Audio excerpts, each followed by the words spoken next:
Deus poderia ter escolhido anjos, mas preferiu confiar a pregação do Evangelho aos seres humanos, dependente de agentes humanos.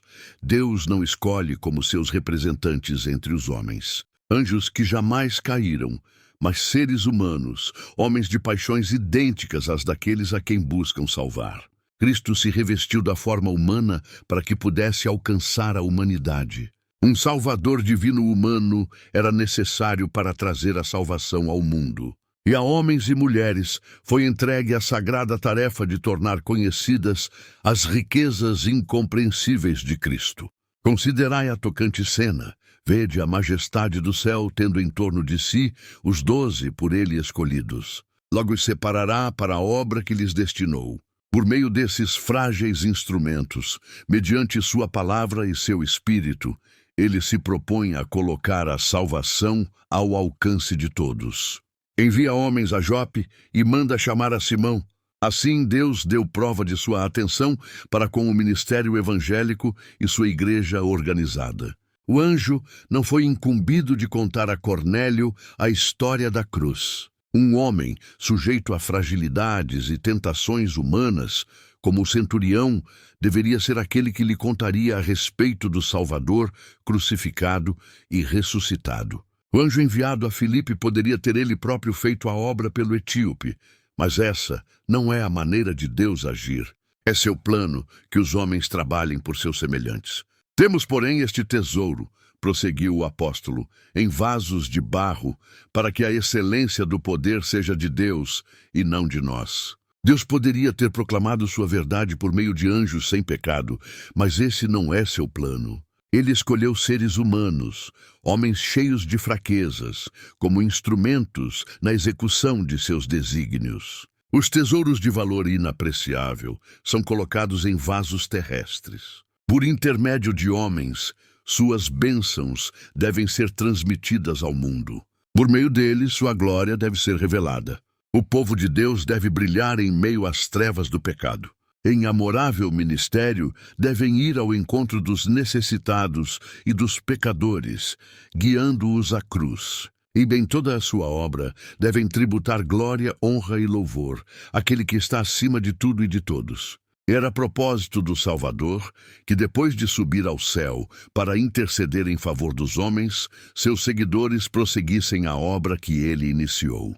Não deveria o instrumento humano demonstrar interesse especial em transmitir a luz da mensagem do Evangelho aos que jazem nas trevas? Muitos estão dispostos a ir até os confins da terra para levar a verdade, mas Deus requer que toda pessoa que conhece a luz se esforce para conquistar outros para o amor da verdade. Como poderíamos ser considerados dignos de entrar na cidade de Deus se não estivermos dispostos a fazer verdadeiros sacrifícios para salvar almas que estão prestes a perecer?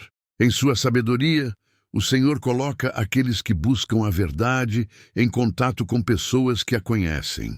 É plano do céu que os que receberam a luz a comuniquem aos que ainda vivem em trevas. A humanidade, recebendo sua eficiência da grande fonte de sabedoria, torna-se instrumento e agência por meio da qual o Evangelho exerce seu poder transformador sobre o espírito e o coração.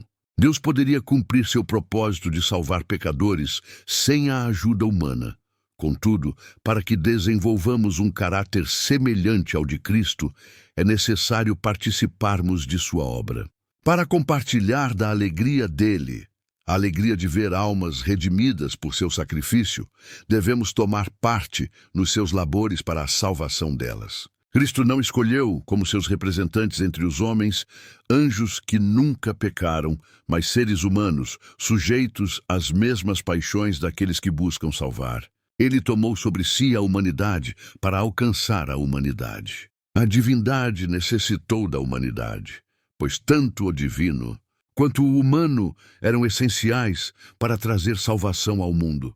A humanidade tornou-se o meio de comunicação entre Deus e os homens. Com expectativa quase ansiosa, os anjos aguardam nossa cooperação, pois é o ser humano quem deve servir como instrumento para comunicar Quando o ser humano se entrega a Cristo numa consagração completa, os anjos se alegram ao poder falar por meio de sua voz, revelando o amor de Deus. Devemos ser coobreiros de Deus, pois Ele não finalizará sua obra sem a participação de instrumentos humanos. A cada cristão é confiada uma obra específica. Deus requer que todos sejam obreiros em sua vinha. Cada pessoa deve lançar-se na tarefa que lhe foi designada e cumpri-la com fidelidade. Se cada cristão fosse um missionário vivo, a mensagem para este tempo seria rapidamente proclamada em todos os países, povos, nações e línguas. Todo verdadeiro discípulo nasce no reino de Deus como missionário. Aquele que bebe da água viva torna-se também uma fonte. O que recebe torna-se doador. A graça de Cristo no coração transforma-se em uma vertente no deserto, trazendo refrigério aos que estão prestes a perecer.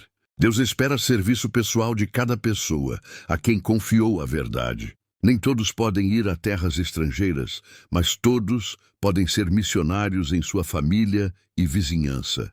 Cristo estava a apenas alguns passos do trono celestial quando declarou: "Ide por todo o mundo, pregai o evangelho a toda criatura."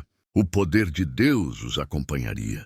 Salvar almas deve ser a obra vitalícia de todo aquele que professa seguir a Cristo. Somos devedores ao mundo pela graça que nos foi concedida. Há em toda parte a tendência de substituir o esforço individual pela obra de organizações. A sabedoria humana tende a centralizar, a organizar. Mas o chamado de Deus é pessoal. É para você, a obra espera. Não substitua seu chamado, assuma-o hoje.